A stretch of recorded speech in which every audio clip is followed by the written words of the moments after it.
Moving on now, there's been a mixed response from survivors of clerical abuse to meeting the investigators appointed by Pope Benedict to examine what went so wrong in Irish Diocese. Mary Collins has said she would be willing to meet Cardinal Sean O'Malley of Boston, one of 4 senior investigators. However, another abuse survivor, Andrew Madden, said he wouldn't be prepared to meet any members of the clergy because an investigation has already taken place and the papal intervention is window dressing. In the past hour, Christine Buckley has condemned what she called the 2-tier system planned by the holy men from Rome. Joining us now in studio is Colm O'Gorman, himself a victim of abuse. What's your interpretation of this? Would you be inclined to meet the people from the Pope?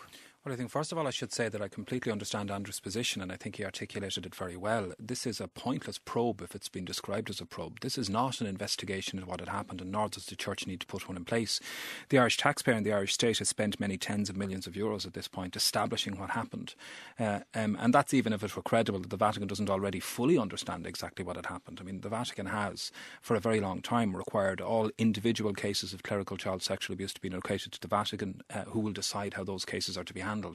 If we're at a situation in 2010, 15, 16 years after the Vatican at first tried to deny that the problem even existed, and it's taken them this long to realise that they need to understand it, I mean, that suggests an incredible lack of integrity, never mind responsibility on their part for doing it. Is there no merit in your view to the visit? I think there's potential value in engaging with the visit. I don't think there's merit in the visit in investigative terms, and indeed if you look at the reports in the press today as to what the purpose of the visit is, it's being described as I quote, a significant endeavour, and as again quoting, an instrument of purification and healing for the Church in Ireland.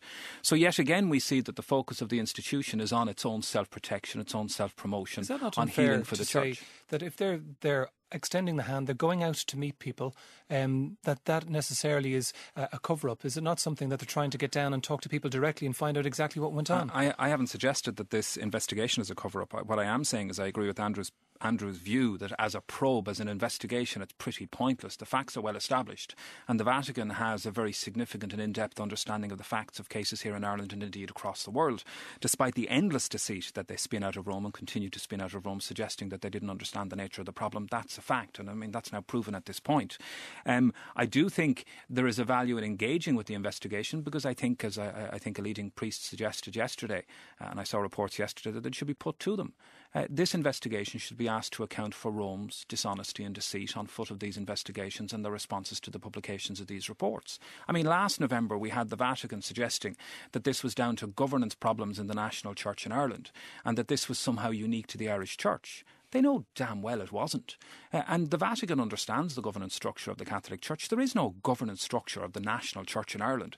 A bishop in any diocese anywhere in the world, including in Ireland, is accountable directly and only to Rome. That's the governance structure of the Church. So it's a moment to challenge those deceits and simply not to allow them to get away with putting a spin on this to suggest in disingenuous terms that this is about anything other than a presentation of doing something effective, or an attempt to somehow address this in the interests of the Church rather than the interests of truth, justice, or those who have been affected by the abuse. And who do you believe should effectively put it up to them? Should it be individuals? Should it be organisations? For example, would you go and meet the investigators when they come?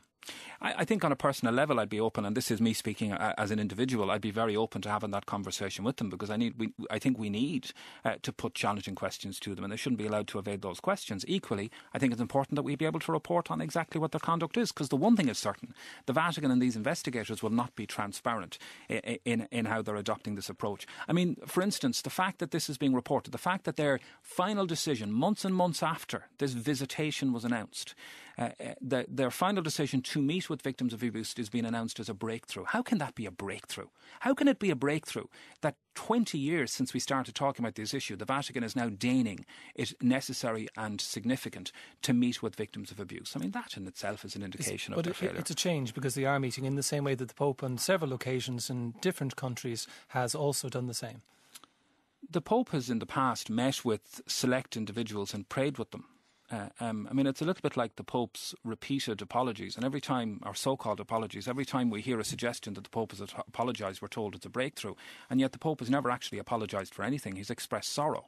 I mean, we're meant to somehow believe that on the basis of the fact that the Church have taken an inch of a step forward, when they're miles behind established fact, common sense and justice is meant to be a significant breakthrough. It isn't. They should get real, they should tell the truth, they should acknowledge responsibility, and they should be accountable. I don't believe that this visitation is about the Vatican either being transparent or accountable, but that doesn't mean that we shouldn't look to put it up to them when they're here. Colm O'Gorman, thank you very much for joining us in studio.